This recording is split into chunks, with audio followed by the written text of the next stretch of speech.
आज हमारी क्लास है मेडिसिन की। मेडिसिन में हम आज टॉपिक पढ़ेंगे स्टोमेटाइटिस, फेरेंजाइटिस और URT, upper respiratory track inflammation. हम स्टार्ट करते हैं स्टोमेटाइटिस से। स्टोमेटाइटिस होती क्या है? स्टोमेटाइटिस बक्कल कैविटी में जो इन्फ्लेमेशन हो जाती है हम उसे बोलते हैं स्टोमेटाइटिस। इसके कारण क्या होते हैं? ये फिजिकल के कारण भी हो सकते हैं, हॉट एंड कोल्ड वाटर या फूड के कारण भी हो सकता है।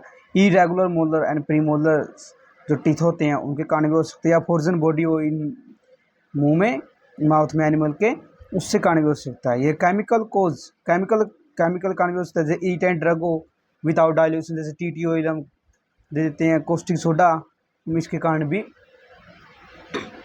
स्टोमेटाइटिस हो सकती है। बैक्टीरियल इन्फेक्शन के कारण भी स्टोमेटाइटिस हो सकती है, जैसे एक्टिनोमाइकोसिस, एक्टिनोबैसिलोसिस। ये बैक्टीरियल इन्फेक्शन है जो स्टोमेटाइटिस मुंह के अंदर ये कोज करते हैं। वायरल इन्फेक्शन में हम FMD हो गया, रिंडरपेस्ट है, ब्लू टंग है, ये भी स्टोमेटाइटिस कोज करती है। फंगल इन्फेक्शन में मोलाइसिस हो गया, कैंडिलाइसिस हो गया, ये इस कारण हो सकते हैं। इसके हम सिम्टम देखते हैं। सिम्टम में जैसे डिफ़िकल्ट फूड इनटेक, भोजन खाने में कठिनाई होती है। इसके कारण अगर हम एनिमल सही तरीके से भोजन नहीं खाएगा तो एनोरेक्सिया होगा। और पेन जब हम भोजन को चबाते हैं तो उसके अंदर छाले हो जाते हैं, उस इन्फ्लेमेशन हो जाती है, तो उस च्यूइंग फूड करने में भी उसको पेन होता है। एक्सेसिव सैलिवेशन होगा, लार ज़्यादा बढ़ेगी एनिमल में। इन्फ्लेमेशन होगी लिम्फ नोड, जैसे हेड की, नेक की। इंक्रीज थ्रस्ट हो जाएगा इसका। हेलिटेसिस होती है। और स्मेल फ्रॉम रिस्पायरेशन, हम जानवर जब स्मेल स्टार्ट करेगा वो, तो उससे बदबू आएगी उसके रिस्पायरेशन से। डायग्नोसिस में एग्जामिनेशन हम कैसे करेंगे? एग्जामिनेशन हम करेंगे बक्कल कैविटी का माउथ को खोल कर देख सकते हैं, जैसे उसके अंदर छाले मिलेंगे या सूजने मिलेगी, उसमें कर सकते हैं। टीथ या मोलर टीथ, जैसे मोलर प्रीमोलर टीथ होते हैं वो इरेगुलर शेप में मिलेंगे, बड़े मिलेंगे। फोर्जन बॉडी हो सकती है, कुछ मुंह में चला जाए, कुछ भी वही कुछ चुभ जाए, इस कारण भी स्टोमेटाइटिस हो सकती है, इन्फ्लेमेशन होती है। ट्रीटमेंट में हम उसे क्या करते हैं? कई तरीके होते हैं ट्रीटमेंट में, जैसे वॉश माउथ में हम क्या करें? कैंडी लोशन के द्वारा भी हम कह सकते हैं।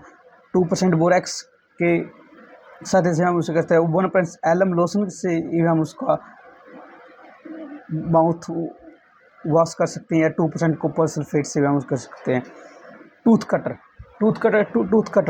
में हम क्या करते हैं? जब यदि इरेगुलर शेप होती है इसकी दांत की, मोलर प्रीमोलर की, हम उसके द्वारा उसको इरेगुलर शेप को हम थोड़ी कट करके एक नॉर्मल शेप में ला सकते हैं, जिससे उसकी जो इन्फ्लेमेशन होती है, खाने पीने में दिक्कत होती है इस एनिमल को, वो कम हो जाएगी और उससे सही हो जाएगा।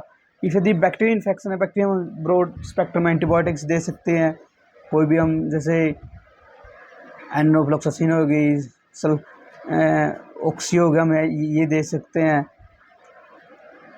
और चौथे हम कह सकते हैं, जैसे यदि स्टोमेटाइटिस हो किसी कारण बैक्टीरियल इन्फेक्शन, जिसमें से एक्टिनोमाइकोसिस, एक्टिनोबैसिलोसिस, इसमें से पोटेशियम आयोडाइड दे सकते हैं हम 8 ग्राम डेली 7 दिन के लिए।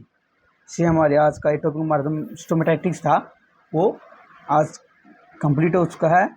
आप इससे दोबारा भी देख सकते हैं, और आपको जो VLD प्रिपरेशन के लिए आपके लिए अच्छा टॉपिक है।